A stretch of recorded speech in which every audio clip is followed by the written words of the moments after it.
kita juga akan mewajibkan semua perusahaan yang menerima kredit dari bank pemerintah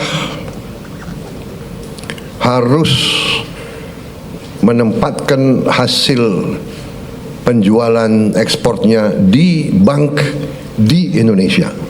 Dan untuk Januari sampai April 2025, program ini sasarannya adalah 3 juta anak.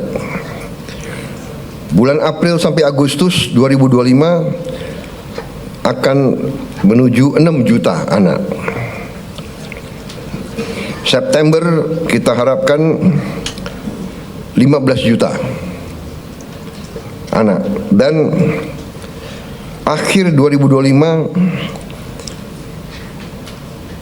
target kita adalah semua anak-anak Indonesia bisa dapat makanan bergizi.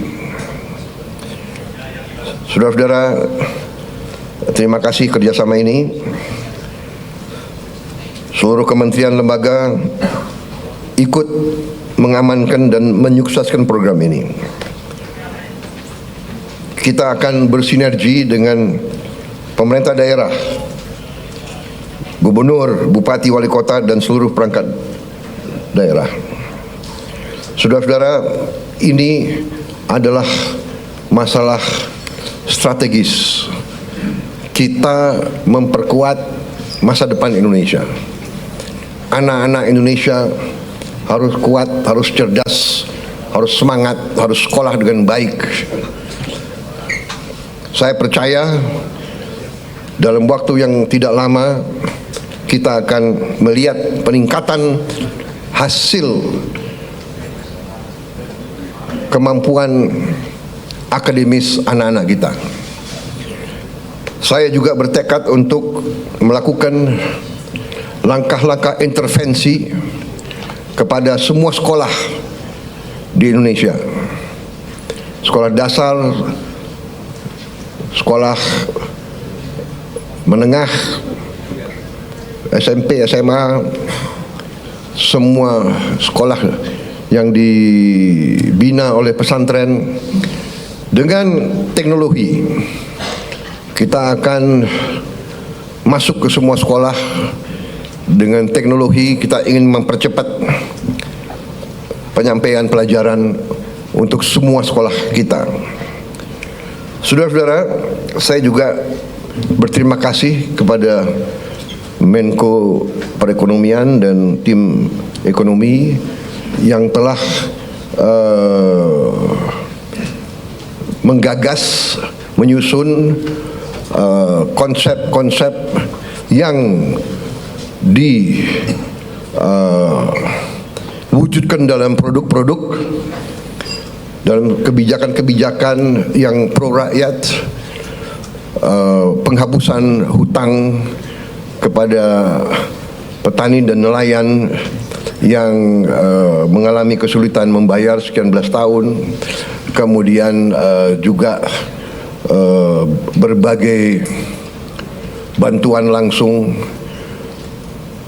berbagai bantuan mengurangi kewajiban-kewajiban terutama rakyat yang di golongan yang paling bawah dan paling lemah. Saya kira nanti mungkin Menko Perekonomian dengan Menteri Keuangan bisa juga jelaskan ke masyarakat berapa kebijakan-kebijakan yang telah kita lakukan. Kita juga dalam waktu dekat kita juga akan mewajibkan semua perusahaan yang menerima kredit dari bank pemerintah harus menempatkan hasil penjualan ekspornya di bank di Indonesia. Saya kira ini hanya wajar, ini masuk akal. Mereka berusaha dengan dana yang bersumber dari rakyat Indonesia. Setelah mereka berusaha, dan mereka lakukan penjualan, hasil penjualannya wajar kalau ditaruh di bank di Indonesia. Ini saya kira segera akan keluar dan akan berlaku kurang lebih 1 bulan yang akan datang. Ya. Jadi ini adalah sesuatu yang logis, yang masuk akal. Kemudian saya juga sudah memberi keputusan kepada unsur penegak hukum, Jaksa Agung, BPKP, Kapolri, dan Panglima TNI untuk menegakkan hukum dan aturan khususnya bagi perusahaan-perusahaan yang melanggar ketentuan-ketentuan pertanahan dan hutan. Ketentuan-ketentuan kita harus dipatuhi. Tidak ada yang